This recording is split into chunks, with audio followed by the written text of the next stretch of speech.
ముందుగా టాస్ గెలిచిన ఎస్ఆర్హెచ్ మాత్రం ఫీల్డింగ్ చేస్తామని చెప్పారు. బ్యాటింగ్కు వచ్చిన సిఎస్కే మాత్రం పవర్ ప్లేలోనే వారికి ఒక దెబ్బ తగిలింది. అది అజింక్య రహానే. అతడు బ్యాట్ ఫామ్ మాత్రం కంటిన్యూ అవుతూనే ఉంటుంది. ఆ తర్వాత మాత్రం రుతురాజ్ గైక్వాడ్ ఒక కెప్టెన్ ఇన్నింగ్స్ మాత్రం ఎక్సలెంట్ ఆడాడు. అసలు అతడు ఆడిన బ్యాటింగ్ చూస్తే వండర్ఫుల్, ఎక్సలెంట్. ఇటాటి వర్డ్స్ అసలు సరిపోవు. కేవలం 54 బాళ్లలో 98 రన్లు కొట్టి అందులో 10 4లు 3 సిక్సర్లతో మామూలు బ్యాటింగ్ చేయలేదు. అది అతడికి ఒక హ్యామ్స్ట్రింగ్ ఇంజురీ ఉంది. ఆ ఇంజురీతో అతడు అటువంటి బ్యాటింగ్ చేశాడు. మామూలు బ్యాటర్ కాదు ఇతడు. అన్ఫార్చునేట్లీ ఈ మ్యాచ్లో సెంచరీ మిస్ అయ్యాడు. కానీ ఈ మ్యాచ్లో సెంచరీ చేసింటే బ్యాక్ టు బ్యాక్ సెంచరీస్ కొట్టి ఉండేవాడు. ఈ దెబ్బతో ఆరెంజ్ క్యాప్ లీడర్ బోర్డులో సెకండ్ ప్లేస్కి వచ్చాడు. 447 రన్లతో సెకండ్ ప్లేస్కి వచ్చాడు రుతురాజ్ గైక్వాడ్. రుతురాజ్ గైక్వాడ్తో జట్ట కట్టిన డారెల్ మిచెల్ ఏమన్నా బ్యాటింగ్. అసలు 64 బాళ్లలో 107 రన్ల పార్ట్నర్షిప్ని నెలకొల్పారు వీరిద్దరు కలిపి.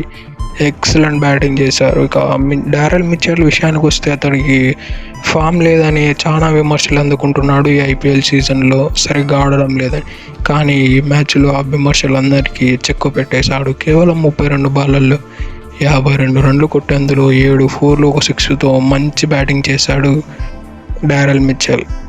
ఇక ఆ తర్వాత వచ్చిన శివం దుబే కూడా అతడిపైన ఉన్న ఎంతో పెద్ద విమర్శ, ఫాస్ట్ బౌలర్లకి సరిగ్గా ఆడలేడని. ఇతడు మాత్రం రుతురాజ్ గైక్వాడ్తో జత కట్టి 35 బాళ్లలో 74 రన్లు కొట్టాడు.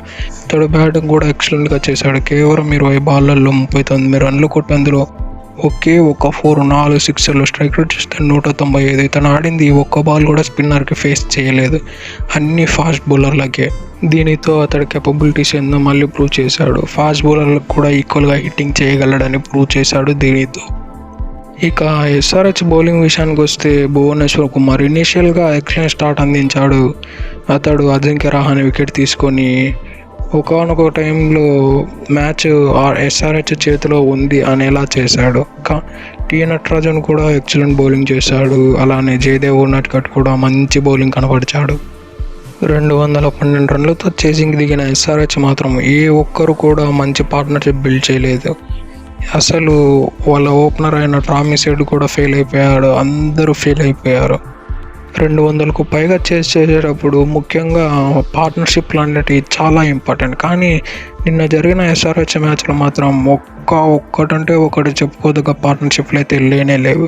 వీళ్ళ హైయెస్ట్ పార్ట్నర్షిప్ వచ్చేసి 31 బాళ్లలో 32 రన్లు, 200 రన్లు చేయడానికి అసలు సరిపోతుందా?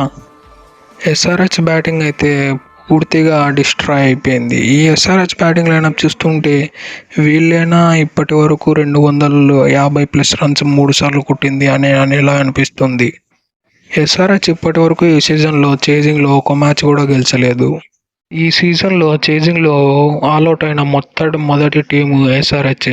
అది 134 రన్లకు ఆల్అవుట్ అయిపోయారు. ఏకంగా 78 రన్లతో తేడాతో సిఎస్కే గెలిచింది. ఇక సిఎస్కే బౌలింగ్ విషయానికి వస్తే తుషార్ దేశపాండే పవర్ ప్లేలోనే ఇతడు ఏకంగా 3 వికెట్లు అందించాడు. ఇప్పటి వరకు ఇతని పైన ఒక విమర్శ ఉండేది, ఇతడు సిఎస్కే బౌలింగ్లోనే ఒక వీక్ లింక్ అని అనేవారు, ఎక్కువగా రన్స్ ఇచ్చేవాడని అనేవారు. కానీ ఈ మ్యాచ్లో అది రాంగ్ అని చూపించాడు. 4 వికెట్లు తీశాడు వేసిన 3 ఓవర్లలో. ఎక్సలెంట్ బౌలింగ్ అయితే కనపరిచాడు. ఆ తర్వాత దీపక్ చహర్ అయితే ఎకనామికల్గా వేశాడు కానీ వికెట్లు ఏమందిలే. ముస్తఫిజుర్ రహమాన్ అయితే 2 ఇంపార్టెంట్ వికెట్లు అందించాడు. ఎస్పెషల్లీ జడేజా వేసిన 4 ఓవర్లలో 22 రన్లు ఇచ్చి 1 వికెట్. అది స్టేడియం మొత్తం డ్యూ వచ్చింది. ఆ డ్యూ వచ్చినప్పుడు స్పిన్నర్లకి గ్రిప్ చేయడమే చాలా కష్టం. అటువంటి మ్యాచ్లో జడేజా మాత్రం కేవలం 4 ఓవర్లలో 22 మాత్రమే ఇచ్చాడు రన్స్. అందులో మరి 1 వికెట్ తీయడం అసలు అసాధ్యం ఈ పిచ్లో. కానీ జడేజా మాత్రం చేసి చూపించాడు. మతీష పత్తిరానా వేసిన 2 ఓవర్లలో 17 రన్లు ఇచ్చి 2 వికెట్లు తీశాడు. ఇతడు కూడా ఇంప్రెసివ్గా కనపడ్డాడు. That's it for today. ఇలాంటి మరెన్నో వీడియో కోసం మన ఛానల్ సబ్స్క్రైబ్ చేసి డైలీ ఫాలో కండి. Thank you.